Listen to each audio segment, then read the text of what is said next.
Selamat datang kembali dengan update harian market kripto terkini. Hari ini kita akan bedah pergerakan Bitcoin dan altcoin setelah sentimen extreme fear mendominasi pekan lalu. Banyak yang bertanya, apakah kita sudah selesai koreksi atau ini baru permulaan? Kita lihat dari sudut pandang makro dan on-chain hari ini.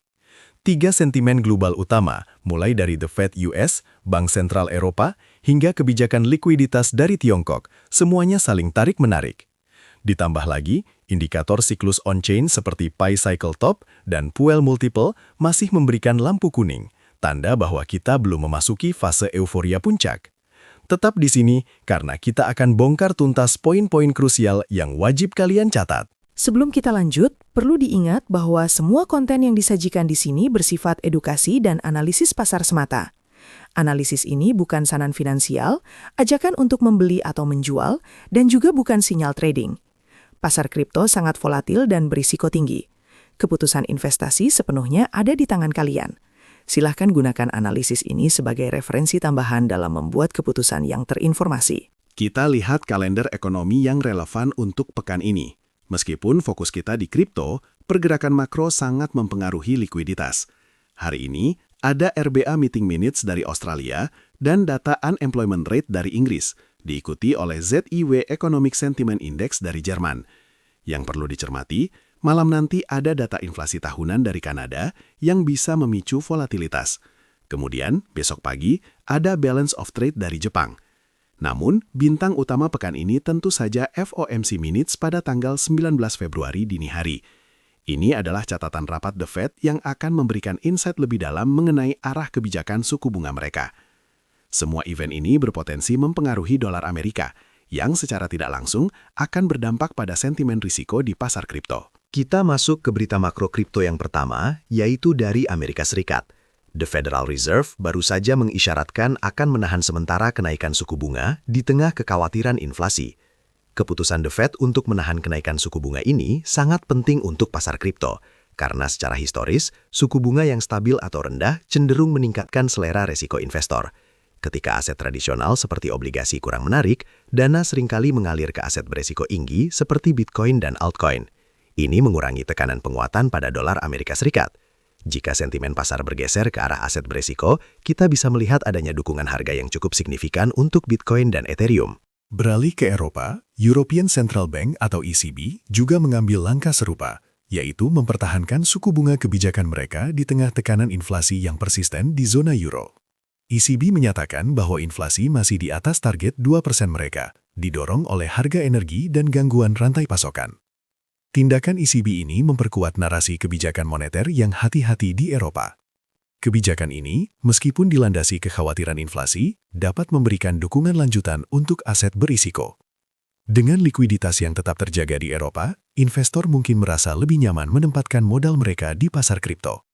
Ini bisa menjadi faktor pendukung kedua setelah The Fed, membantu menjaga stabilitas harga Bitcoin dan aset digital utama lainnya. Namun, ada sentimen kontra dari Asia, di mana People's Bank of China atau PBOC mengisyaratkan pengetatan moneter di tengah perlambatan pertumbuhan ekonomi.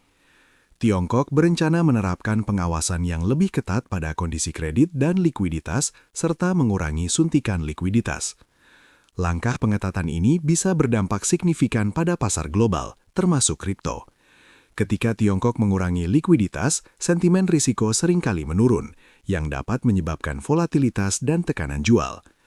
Mengingat peran besar Tiongkok dalam ekosistem kripto, pengetatan ini berpotensi menciptakan tekanan turun, terutama jika sentimen risk-off menyebar cepat. Kita harus memantau bagaimana pasar bereaksi terhadap ketegangan antara kebijakan akomodatif di barat dan pengetatan di timur. Sekarang kita lihat suasana hati pasar melalui Fear and Greed Index. Saat ini, indeks berada di level 13, berada di zona extreme fear. Level ini menunjukkan bahwa suasana pasar sedang sangat pesimis, di mana investor mayoritas diliputi ketakutan dan cenderung menjual aset mereka. Menariknya, level ini masih cukup stabil dalam extreme fear, bahkan setelah adanya kenaikan harga minor dalam beberapa hari terakhir. Kita mencatat, dalam seminggu terakhir, sentimen ini bertahan antara 8 hingga 13, mencerminkan keraguan yang sangat dalam di kalangan partisipan pasar. Extreme fear seringkali menjadi indikator kontrarian.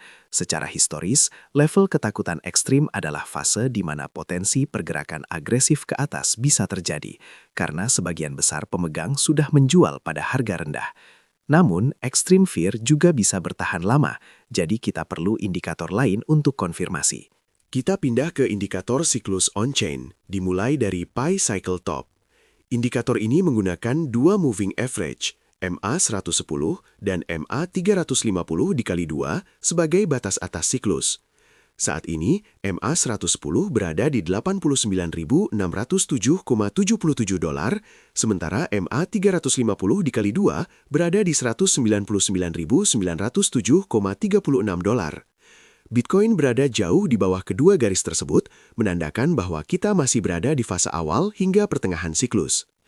Pi Cycle Top bekerja sebagai lampu peringatan yang menyala ketika kedua moving average tersebut berpotongan. Saat ini, gap antara kedua garis masih sangat lebar, menunjukkan bahwa kita masih jauh dari potensi puncak siklus. Ini memberikan konteks bahwa meski ada volatilitas tinggi, peluang untuk pergerakan harga yang lebih tinggi dalam jangka waktu yang lebih lama masih terbuka. Selanjutnya, kita bahas Puell Multiple, yang mengukur rasio nilai output harian para miner terhadap moving average tahunan mereka. Saat ini, Puell Multiple berada di 0,94. Nilai ini biasanya berada di bawah 1 selama fase koreksi atau konsolidasi, yang sering disebut sebagai fase akumulasi. Level di bawah 0,5 mengindikasikan potensi dasar siklus, sementara level di atas 4 mengindikasikan puncak. Dengan nilai saat ini di 0,94, ini mengkonfirmasikan bahwa kita berada di fase pemulihan setelah koreksi besar, atau masih dalam fase akumulasi yang stabil. Secara historis, pasar menghabiskan waktu yang substansial di area 1 sebelum lonjakan ke atas, menunjukkan bahwa saat ini bukanlah waktu euforia puncak, melainkan waktu yang penting bagi akumulasi oleh para pemain besar. Dari total 30 indikator siklus yang kita pantau, belum ada satu pun yang memberikan sinyal puncak siklus. 3 indikator paling penting yang menonjol hari ini adalah MVRV Z-Score di 0,47, Bitcoin Bubble Index di minus 4,49, dan Mayer Multiple di 0,70. Semua indikator ini, yang secara historis efektif memprediksi puncak, masih berada jauh di area safe atau accumulate. MVRV Z-Score yang berada di bawah 1 menunjukkan bahwa harga pasar Bitcoin saat ini relatif rendah dibandingkan nilai wajar historisnya. Bitcoin Bubble Index yang negatif menunjukkan bahwa kita tidak berada dalam zona gelembung. Sementara Mayer Multiple yang jauh di bawah 2,2 menekankan bahwa harga belum terlalu panas.